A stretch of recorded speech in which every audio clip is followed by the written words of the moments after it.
It starts like so many modern intrusions do, not with a smash and grab, but with a whisper through the wire. A login prompt flickers on a remote access gateway at 2 in the morning. In a server room nowhere near a launch pad, a process that always says yes when the device looks familiar hesitates, then relents. No alarms, no sparks, no fuel lines. Just a little more trust than the situation deserves. On the ground in Tanegashima and Tsukuba, the rocket stages sleep, immense, inert, immaculate. In the network, something wakes up and begins to move. You don't feel it if you're an engineer arriving early.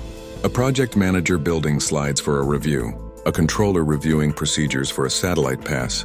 The screens still glow. The test stands still hum. The cadence is routine. But somewhere between an employee's browser and an identity store, an adversary has taught the system to believe a lie. It's not sabotage in the Hollywood sense. It's patient, clever trespass aimed at the hallway that leads to everything else. Accounts, directories, cloud consoles, and the shared spaces where an agency lives its day-to-day work. When the story breaks weeks later, the narrative is oddly calm. No rocket schedules upended by malware. No satellites drifting blind. Just a careful statement that Japan's National Space Agency has found unauthorized access, and then a chorus of follow-ups about what it was not. For people who keep space hardware safe for a living, that distinction lands like a held breath finally released. But in the incident rooms where the logs are pinned to whiteboards and the coffee tastes like adrenaline, the work is not glamorous.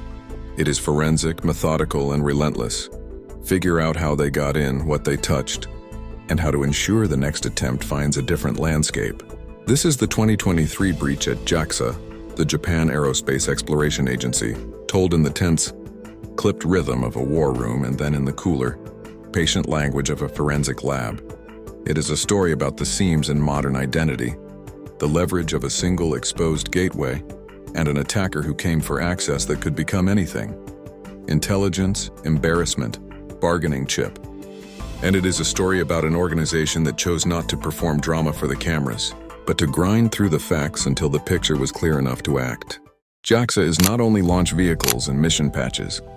It is a federation of field centers, research labs, and control rooms spread across Japan, bound together by networks and identity systems that must be fast, safe, and boring in the best possible way. Every modern space program looks like this under the hood. On-premises servers coexisting with cloud collaboration suites. An identity provider acting as the front door to hundreds of tools. Virtual private network gear at the edges so staff and partners can do real work from the field, the lab, or the road. Where nations see rockets and deep space missions, intruders see directories, credentials, and the gears of daily operations. That daily work also lives in the same commodity cloud that powers the rest of the planet. Email, share sites, document libraries, identity that spans devices, offices, and contractors. JAXA would later say plainly that its investigation uncovered unauthorized access to Microsoft 365 services via compromised accounts, and that multiple unknown malwares were used in ways that complicated detection. Those are the contours of a modern intruder. Less smash, more stealth. Less payload, more patience. The target isn't a guidance computer. It's the administrative scaffolding around ordinary work. This matters because space programs are national symbols, but their attack surfaces are ordinary and mortal. A VPN appliance at a remote site is still a VPN appliance. A cloud tenant still needs hard boundaries around privileged roles. An Active Directory server, if it's there at the center, still mediates who can become whom. When an attacker finds a way into that administrative heart, the potential energy of the breach is enormous, even if the immediate effect is quiet. Early reporting in Japan captured that tension by noting that a central directory system had been probed, but that spaceflight operations were not affected. It was a reminder that you can rattle the skeleton without breaking a bone, and that the skeleton is still the body. It also matters because of what didn't happen. JAXA emphasized that the information systems compromised in this incident were not the ones that handle sensitive data for launch vehicles or satellite operations. That separation in architecture and oversight turned out to be decisive. The blast radius stayed in the world of business systems and collaboration, rather than the world of telemetry, tracking, and command. That's not luck, it's engineering discipline. And in this case, it kept an ugly situation from becoming an international incident with hardware at risk. Summer 2023. Somewhere on the edge of JAXA's network, an attacker finds a way in, Public reports would later point to a vulnerability in network equipment as the likely entry point, an observation that aligns with a season of frenzied exploitation across the globe against edge gateways and SSL VPN devices. Inside JAXA, nothing explodes. Instead, accounts whisper to directories, and directories oblige. The intruder's first objective is not to steal files in bulk. It is to see whether the keys left in this particular lock will also fit the next door down the hall. Autumn 2023. Law enforcement makes contact. The story, as it trickles into the press, is that Japan's National Police Agency became aware of suspicious activity and notified JAXA in the fall, prompting the agency to start a closer look. That is the moment when a background hum becomes a foreground task. JAXA begins pulling on the thread. Isolate the servers that look wrong, block outgoing chatter to the places the intruder favors, and start reconstructing a timeline from the durable traces identity systems leave behind. To the public, there is no outage. Internally, there is a decisive shift from routine monitoring to incident mode. October 2023. The agency recognizes unauthorized access to internal servers on its network and moves from suspicion to certainty. Initial measures are blunt and necessary. Disconnect compromised servers and workstations, bolster monitoring of internal communications, and coordinate across government and industry so that indicators of compromise land where they can do the most good. JAXA engages a security vendor to analyze affected systems and, critically, brings in Microsoft to probe the boundaries of any unauthorized activity in its Microsoft 365 tenant. That partnership yields the first set of hard answers. Yes, accounts were compromised. Yes, some M365 hosted information was touched. No, the sensitive systems that govern rockets and satellites were not in the affected set. November 29, 2023. The incident becomes public. A spokesperson tells reporters there was possible unauthorized access via a vulnerability in network equipment. Japanese media say the breach may trace back to summer, and that police brought it to the agency's attention in the fall. Reports cite the central directory system as a point of concern, which, if true, would explain the careful isolation of systems and the measured tone about impact. The key phrase is repeated. No data critical to rocket or satellite operations appears to have been accessed. The signal to the public is reassurance. The signal to defenders is subtext. This is an identity and edge problem, not a propulsion problem. Winter 2023 into early 2024. The investigation expands and deepens.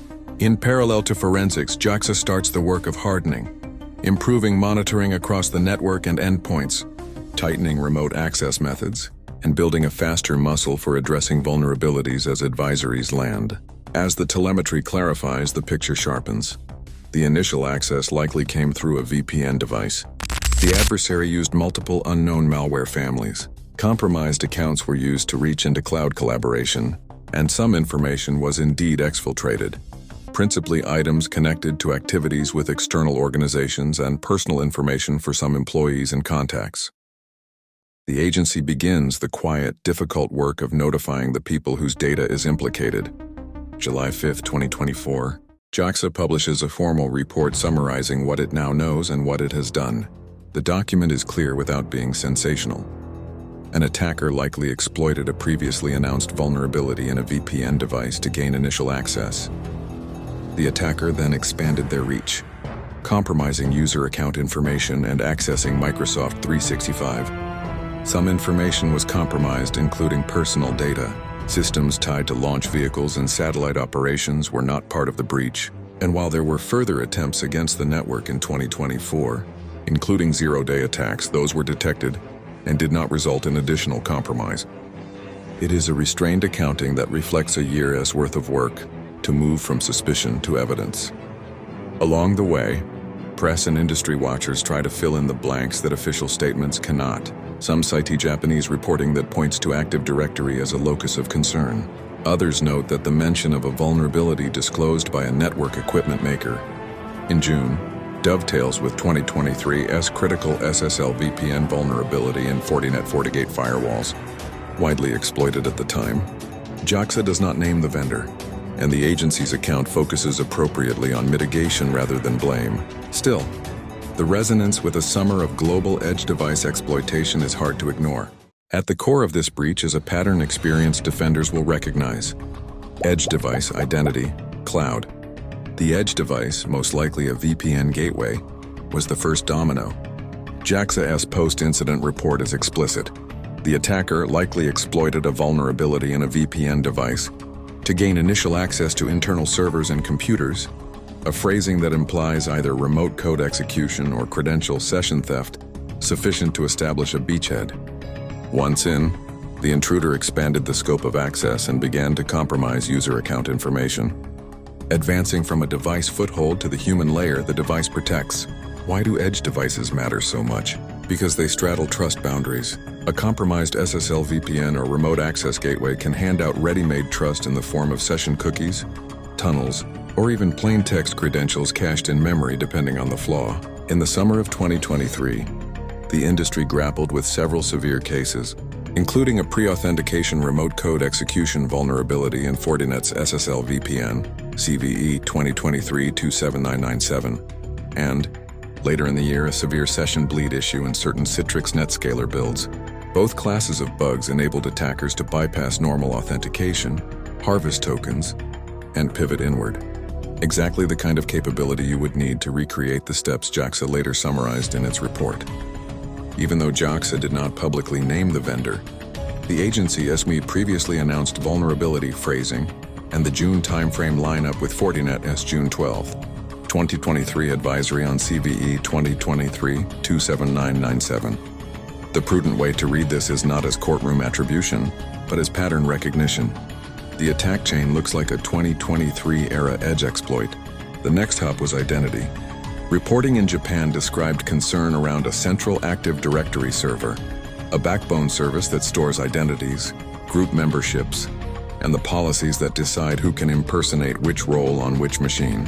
If an intruder gets far enough into AD, with stolen admin credentials, a token replay, or a device acting as a stepping stone, they can do a great deal without noisy malware, create persistence via new users or scheduled tasks, adjust group policy to carve paths around controls, or harvest hashes and tickets for laterals. JAXA's own account doesn't dwell on the AD mechanics. It focuses on effects, compromised accounts that were then used to access Microsoft 365. That acts the telltale directory, cloud, a pivot that most enterprises now fear, because it means an attacker has graduated from a box on your network to your collaboration fabric. Inside Microsoft 365, the attacker's options broaden. Even without global admin, a compromised user with the right entitlements can read email, download documents, and enumerate SharePoint and OneDrive structures to find the files that matter. If the adversary achieves higher privilege, through consent grant abuse, app registration manipulation, or token theft, they can mass access mailboxes, exfiltrate SharePoint sites, or tamper with audit settings.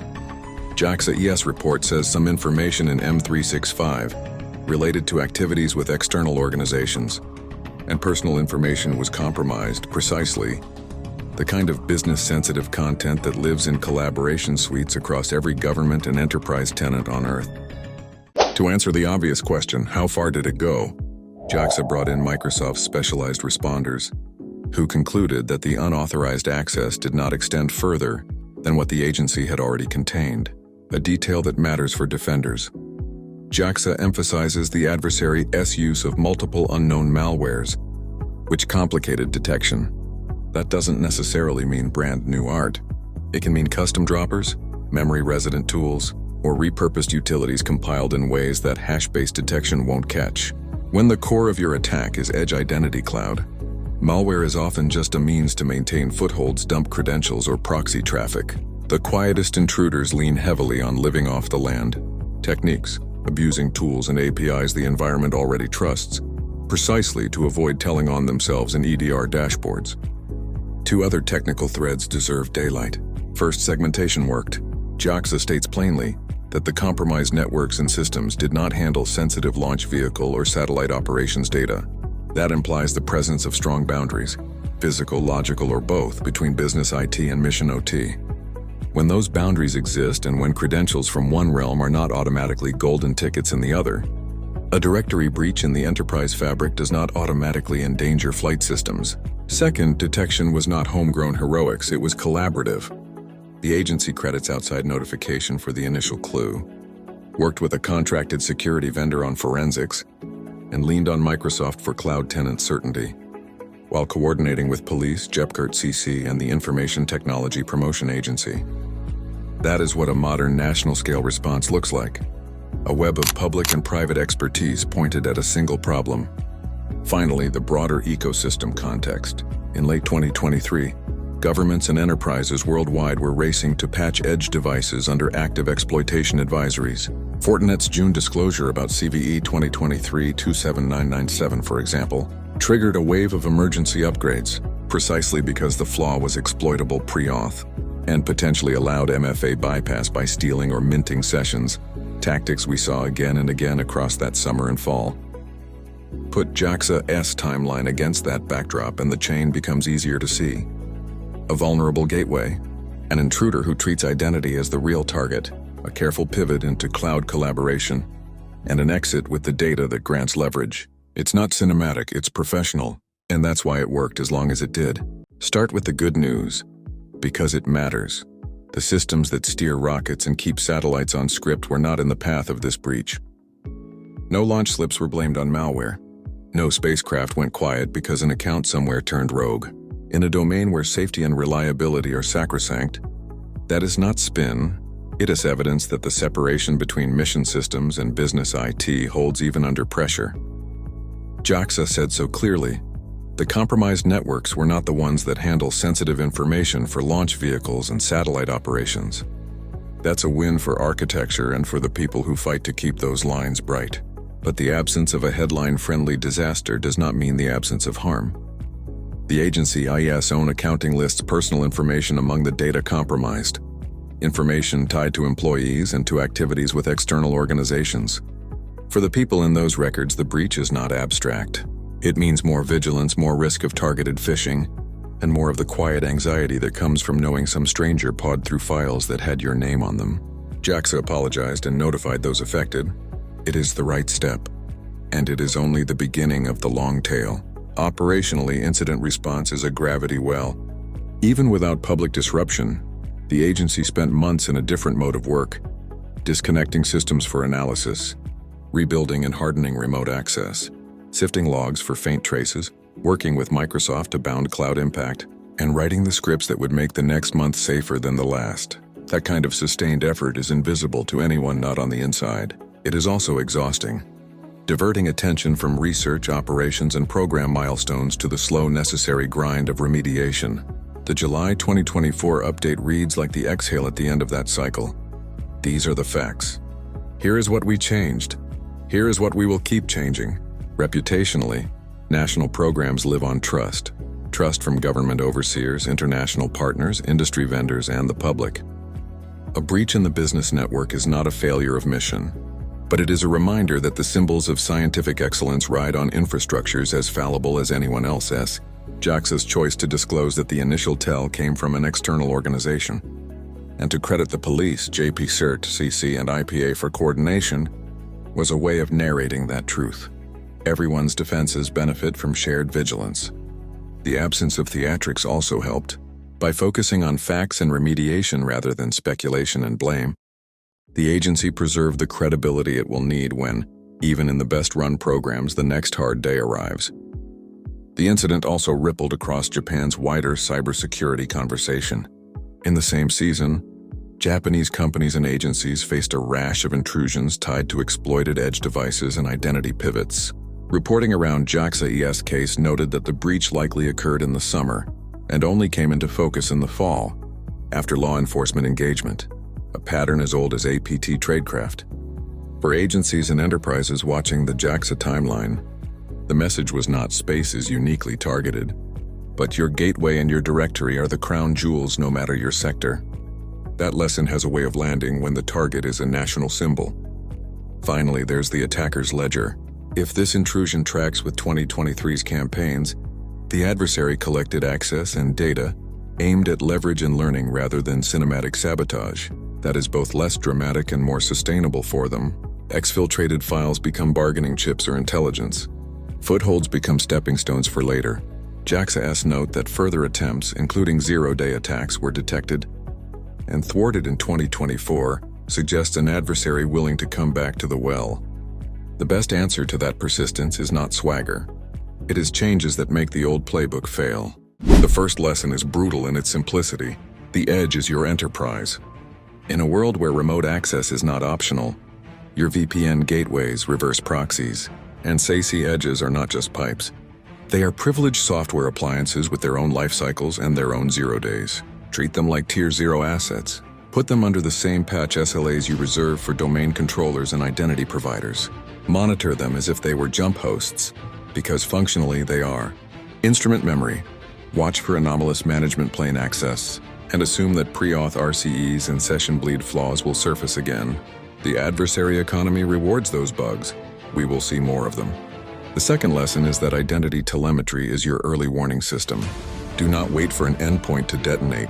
Treat factor re-enrollments, unusual device registrations, sudden token proliferation, and off-hours privilege assignments as high-signal events. If your help desk can reset a factor, bind that workflow to hardware-based verification on a pre-enrolled device, not to knowledge-based questions a motivated adversary can answer with LinkedIn, void org charts, or scraped email signatures. When you see the pattern, edge login from an odd ASN, followed by unusual M365 resource access from a newly remembered device. Light up the playbooks that revoke sessions tenant-wide and step up reauth with phishing-resistant methods. Third, collapse standing privilege. No single admin should walk around with God keys to your identity and cloud day after day. Make elevation a scheduled event with approvals, recording, and device posture checks. If the intruder does compromise a privileged account, that constraint compresses their options and buys your detection teams precious minutes to notice and react. Tie this to your edge. Even a compromised VPN cannot reach the best parts of your environment. If the identity on the far end cannot become anything dangerous without a human sponsor watching. Fourth, make your cloud tenant an appliance you scrutinize, not an office suite you assume is fine. Label and protect sensitive SharePoint sites. Apply conditional access policies that refuse risky sessions. Require admin consent workflows for app registrations. And test your own tenant with red teams who know the e-consent grant abuse and e-discovery exfiltration paths. JAXA experience, accounts in M365 touched by an intruder who came from on-prem, illustrates the hybrid trap. Adversaries will happily move whichever direction makes your controls weaker. Close the gap from both sides. Fifth, sustain segmentation not just as a diagram but as a discipline. JAXA's clean line between business IT and mission systems is why a bruised directory didn't become a national crisis. That kind of boundary takes political capital to maintain when project timelines get tight or someone asks for a shortcut, just for now. Give your engineers the air cover to say no. Require credential separation between realms. Enforce one-way data flows where you can, and subject any cross-domain bridge to red team abuse before you trust it. Sixth, normalize collaboration with national cyber responders and platform vendors. JAXA's investigation benefited from outside notification, vendor-assisted cloud forensics, and formal coordination with police and incident centers. That should be the standard playbook for any operator of critical or symbolic infrastructure. Pre-register your points of contact. Practice the calls. Share indicators in both directions. When attacks cascade across sectors, as they did in 2023, your speed comes from muscle memory and relationships built before you need them. Seventh, expect repeat business. JAXA detected and handled further unauthorized access attempts, including 0 days in 2024. That is not a failure. It is the world as it is. A well-resourced adversary will probe again precisely because the first breach taught them something about your shape. Make your environment a moving target. Rotate secrets on tighter schedules. Retire edge devices instead of nursing them through one more patch cycle. Kill dusty integrations whose sole function is to keep yesterday's convenience alive today. Eighth, communicate like an engineer and a steward, not a marketer. The public can handle nuance. We found an intrusion. It appears to have begun in summer. We learned of it in fall. It touched business systems. It did not touch mission-critical systems. Here's what we changed. That is how you narrate a breach without either minimizing or catastrophizing. JAXA's July 2024 update reads like that. It earns trust by saying enough to be useful while refusing to speculate beyond evidence. The final lesson is cultural. If your organization worships convenience at the help desk, Speed over rigor and identity. And it's probably fine at the edge. You are writing the first half of your own breach story. Build a culture that treats identity as safety critical and edge devices as blast doors, not revolving doors. Reward the engineer who removes an unnecessary cross-domain trust. Celebrate the analyst who kills a session at 2 a.m. because a log felt wrong. The quiet heroics that keep rockets flying straight start long before a countdown. They begin in the boring parts of the network where nobody expects applause. Picture the scene after the last briefing of the day. The incident room is quieter. The diagrams on the whiteboard feel like a map of a place you've already left. You know more now, where the intruder came from, how they moved, what they touched, and what they did not. You've told the people affected, not as a box-checking exercise, but as an act of respect. You've changed the shape of your network so that the same script, run tomorrow, fails early and fails obvious. You haven't made yourself invulnerable. You've made yourself different. The 2023 JAXA breach won't be remembered for flashing lights or grounded missions. It will be remembered as a clean, modern case study in how ordinary parts of extraordinary organizations become pressure points. A gateway at the edge, a directory in the middle, a cloud at the top. The dread here isn't spectacle. It is the realization that every agency and enterprise built on the same stack faces the same geometry of risk. The antidote is not paranoia, it is craft. So here's the ask, spoken in the same present tense that a good incident demands. Patch the edge like your mission depends on it, because it does. Treat every identity event as a potential tell, because sometimes it is. Build a world where a compromised account can't become a catastrophe, because least privilege isn't a slogan, it's an outcome. And keep the lines bright between business IT and mission systems, because on the day when the phone rings and the word unauthorized lands in the room, those lines are the difference between a painful week and a global incident. If you run a program that touches national pride, translate all of that into budget, policy, habit. If you're an engineer in the middle of it, know that the quiet work you do is the difference between reassurance and regret. And if you were listening because you love what these machines can do when people get them right, take some comfort in the fact that in this case, the architecture held. The rockets slept through it. The satellites did their patient dance. The breach was ugly, but it was bounded. That's not an accident. That's engineering on purpose.